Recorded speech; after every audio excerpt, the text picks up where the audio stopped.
Hello, I'm Amanda Feilding, a friend and an enormous admirer of Albert Hofmann, whose magic elixir changed my life.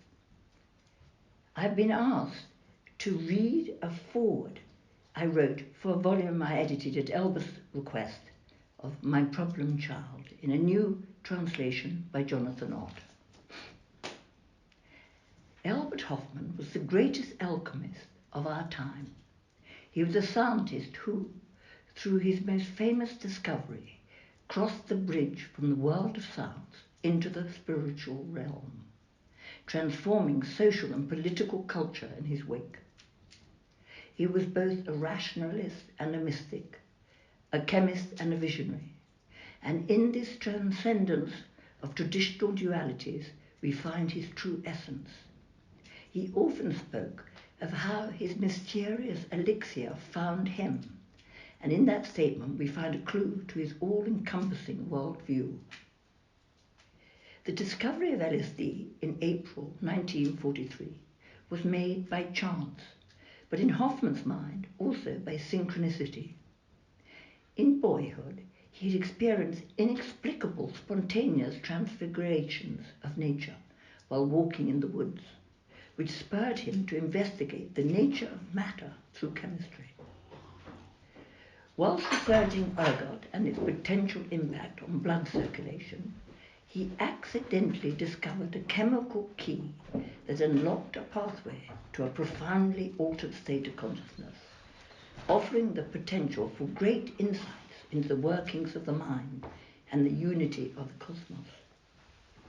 Exploring its power and its danger at first hand, Hofmann understood that LSD, if used correctly and with care, could be a telescope into the human consciousness.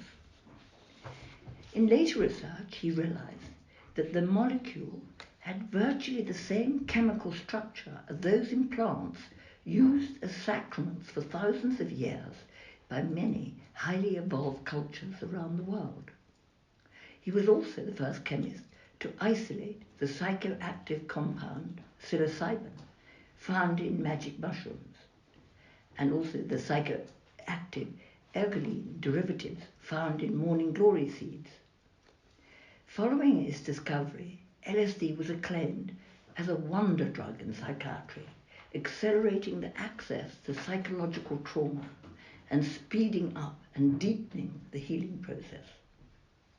It also had a profound effect on how science viewed the mind, changing the dominant view of mental illness from the psychoanalytic model to one based on brain chemistry and the role of neurotransmitters. The LSD experience resembled looking through a microscope and becoming aware of a different reality, a manifest mystical totality, normally filtered out and hidden from view in ordinary states of consciousness. LSD catalyzed a new era of consciousness expansion and caused dramatic changes in perception of both the inner and outer worlds. Significantly, the experience could be remembered, and therefore it changed how people thought about themselves and about reality itself. Some viewed its discovery as a spiritual antidote to the atom bomb, which was simultaneously moving towards its appearance on the world stage. The emergence of LSD revived the mystical traditions linking the ancient Greeks of Eleusis to the enlightened East and to other cultures which understood the essential relevance of inner illumination. However, 2 decades after his discovery, Hofmann witnessed with alarm his elixir's escape from the safe confines of artistic and therapeutical cycles to become a hugely popular, massively consumed street drug. His wonder child transformed into his problem child that gave this book its title. The legacy of LSD is as controversial as it is profound, and its effects on science, technology, politics, art, and music can hardly be overestimated. It provided a spark to light the flame of the new, more loosely connected Aquarian age. Many creative pioneers of the era claim to have made their first breakthroughs either under the influence of LSD or as a result of insights gained from it. The technological innovations that grew into Silicon Valley and the IT revolution are prime examples of this. Fundamentally, LSD triggers an altered state of consciousness awareness, allowing people to throw off conceptual shackles and to see beyond the conformity and materialism of their conditioning, thereby facilitating the birth of the counterculture, from which new outlooks evolved, as well as seismic shifts in spirituality, health, music, and popular culture. Harvard professor turned Pied Piper, Timothy Leary, emerged as a messianic guru, and the mass consumption of psychedelics that he advocated led to LSD's prohibition in 1967, to the war on drugs, and to the complete shutdown of all therapeutic use and scientific research involving the substance. These negative developments were not to Albert Hofmann's liking. He was amazed that LSD had been adopted as the drug of choice by the mass counterculture.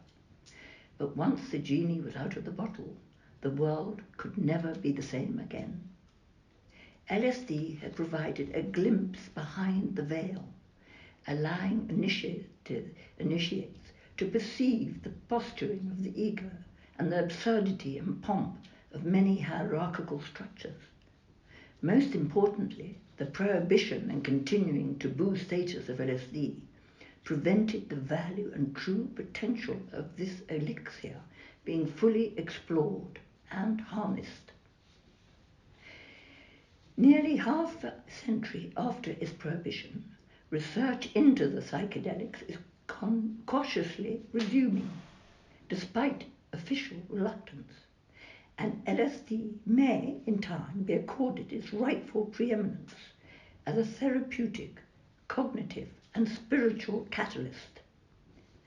Albert Hofmann's deepest wish was that LSD become the modern successor to the potion, itself derived from ergot, used in the Eleusinian mysteries, the most sacred ritual of the Greco-Roman world, which inspired the greatest thinkers of the classical age, and hence, through their ideas, our Western civilization.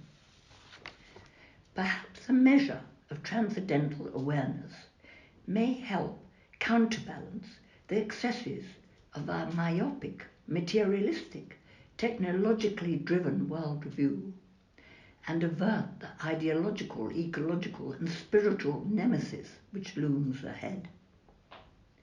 In the words of Humphrey Osmond, who coined the term psychedelic, meaning mind manifesting, quote, "I believe that psychedelics provide a chance, perhaps only a slender one, for Homo faber, the cunning, ruthless, foolhardy, pleasure-greedy tool-maker, to merge into that other creature whose presence we have so rashly presumed, Homo sapiens, the wise, the understanding, the compassionate, in whose fourfold vision art, politics, science, and religion are one."